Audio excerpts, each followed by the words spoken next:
victoire du Barça, mais victoire très poussive quand même. Victoire vraiment très très poussive. Le Barça a galéré comme pas possible. C'était relativement stressant. Mais bon, voilà, le Barça a fini par gagner. Débrief à chaud, c'est parti. Ah là là, quel match dur. Mais vraiment, quel match compliqué aujourd'hui. Le Barça a été totalement dans la maîtrise, hein. Là n'est pas la question. Le Barça a vraiment dominé totalement le match. Vraiment, quand on regarde le momentum du match que je vous mets d'ailleurs à l'écran, on a l'impression qu'il y avait qu'une seule équipe sur le terrain. Le Barça a totalement dominé le match. Mais voilà, le Barça a quand même galéré à marquer. Ça a marqué en première mi-temps, mais ça a été refusé pour cause de hors-jeu. Ce qui est logique, hein. Vraiment, il y avait hors-jeu. C'était sévère, c'était un hors-jeu d'un pas. J'ai envie de dire même d'un doigt, mais voilà, c'est comme ça, c'est la règle, c'est hors-jeu. Le but a été refusé. Un magnifique but d'ailleurs de Ferran Torres, qui a marqué sur une passe magnifique de Rashford, mais voilà, le but a été refusé. Après ça, bah, tu as recommencé à jouer. Tu as recommencé quand même à mettre le pied sur le ballon, à te créer des occasions. Et encore, te créer des occasions, c'est trop dur parce que le Barça a essayé de contourner un bloc qui était très très en place. Un bloc qui était vraiment très compliqué à contourner. Franchement, le problème aujourd'hui qu'a rencontré le Barça, c'est son incapacité à bouger un bloc qui est vraiment en place, qui coulisse. Un bloc en fait qui est vraiment très posé et qui te laisse le ballon. Et ça, bah, c'est aussi ce qu'on voit hein, chez les Madrilènes, c'est que eux aussi ils galèrent à jouer contre les équipes qui posent le bus. Aujourd'hui, le Barça a rencontré une équipe de Osasuna qui refusait le jeu carrément. Une équipe qui est là bah, pour défendre comme pas possible et exploser en contre. Le Barça a failli se faire surprendre plusieurs fois. Mais voilà, il y a toujours cette ligne de hors-jeu bah, qui est toujours suicidaire. Mais bon, aujourd'hui, tu étais tellement supérieur que tu pouvais te permettre de prendre ces risques-là. Tout le monde a été au niveau. Vraiment, ça, il faut le dire. Hein. Tout le monde a été au niveau. Ce Barça-là m'a régalé aujourd'hui.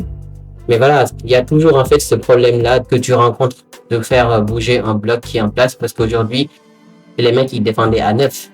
Ils mettaient 5 défenseurs, 4 milieux de terrain qui étaient quasiment collés aux défenseurs. Et tu avais l'attaquant bah, qui était là pour essayer de gêner un petit peu. Mais bon, voilà, le Barça était totalement dans la maîtrise. Malheureusement, bah, quand tu vas rencontrer ce genre d'équipe hein, le plus souvent, ça c'est sûr, parce que les équipes de Liga ne sont pas folles. Dès qu'ils vont voir que l'adversaire c'est Madrid ou Barcelone, bah, ils vont se dire bah, on va poser le bus. Et une fois qu'on aura fini de poser le bus, bah, on peut gagner sur un malentendu. Malheureusement, voilà, il va falloir faire mieux que ça, hein, les gars. Il va falloir faire mieux que ça pour gagner parce que, voilà, t'as des Pedri en face, t'as des Rafinha qui sont au niveau, t'as des Lamine Yamal qui provoquent beaucoup, qui font beaucoup mal sur les côtés. T'as aussi un Rashford qui a été très, très intéressant. Donc oui, si tu viens pour poser le bus, la plupart du temps, bah, les mecs en face vont forcer le verrou et marquer. Ce qui est arrivé en deuxième mi-temps. Ce qui est arrivé en deuxième mi-temps sur un but magnifique, vraiment magnifique de Rafinha sur une passe de Pedri. Pedri qui a foncé, qui a vraiment ouvert le milieu de terrain en deux. Il adresse une passe à Rafinha en petit retrait et Rafinha bah, qui allume le gardien à l'entrée de la surface de réparation. Donc c'était vraiment un joli but. C'était vraiment un joli but et Pedri aujourd'hui, il a été exceptionnel. Vraiment, Pedri, moi, en fait, je sais pas quoi dire de ce joueur de plus. Tout ce que je vais dire sur ce joueur à propos de lui a déjà été dit et répété. Il est exceptionnel aujourd'hui, Pedri, il a été au four et au moulin. Il est incroyable ce joueur en fait. Il maîtrise le tempo, c'est lui qui dicte le jeu, c'est lui qui organise tout. Vraiment, Pedri en fait, quand il joue, ses partenaires qui sont autour de lui sont sublimés. Ils sont sublimés parce que aujourd'hui, à côté de lui, tu avais un Rafinha en position numéro 10, tu avais également Eric Garcia. Donc c'était vraiment un milieu qui était remanié, mais au final, tu n'as même pas senti l'absence de Frenkie de Jong ou de Dani Olmo. Tellement Pedri a été supérieur. Et honnêtement, en dehors aussi de ces deux buts à Rafinha, bah, moi je ne l'ai pas trouvé très en jambes aujourd'hui. Il a perdu pas mal de ballons. Il a beaucoup couru quand même, ça c'est sûr. Mais dans le jeu, bah, c'était un peu compliqué parce que je pense que ce positionnement-là de numéro 10 ne lui convient pas totalement. Mais voilà, moi en fait je trouve Rafinha beaucoup plus intéressant sur le côté gauche à la place de Rashford, hein, ça c'est sûr. Rashford aussi qui a été vraiment plus que correct aujourd'hui, ça il faut le dire. Rashford il a été incroyable. Mais voilà, si je reviens sur Rafinha, donc je disais que moi je le trouve beaucoup plus à l'aise sur le côté. Parce que voilà, sur le côté en fait, il peut faire des appels, il peut occuper un peu le demi-espace et créer beaucoup de danger, créer également beaucoup de bordel au niveau de la ligne défensive. Donc moi je pense que si on l'avait à la place de Rashford, le bloc allait être beaucoup moins compact, donc le bloc de l'équipe adverse. Et ça aurait déverrouillé le match beaucoup plus rapidement. Mais bon, voilà, Flick a choisi de le faire jouer en numéro 10 et il le lui a rendu bien parce qu'il a marqué 2 buts. Donc oui, on peut pas lui donner tort sur ce coup-là. Pour en revenir à Rashford, vraiment, moi, j'ai bien aimé son match. Il a été dans la provocation, il a fait beaucoup d'efforts, autant offensifs que défensifs. Et ça, bah, c'est juste ce qu'on attend de lui, en fait. C'est juste ce qu'on attend d'un joueur du Barça.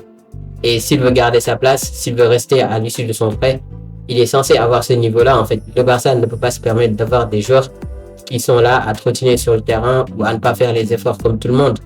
Donc oui, aujourd'hui, le Barça a été supérieur. 80% de possession contre 20% de possession. Donc oui, le Barça a été totalement dans la maîtrise, totalement supérieur à son adversaire.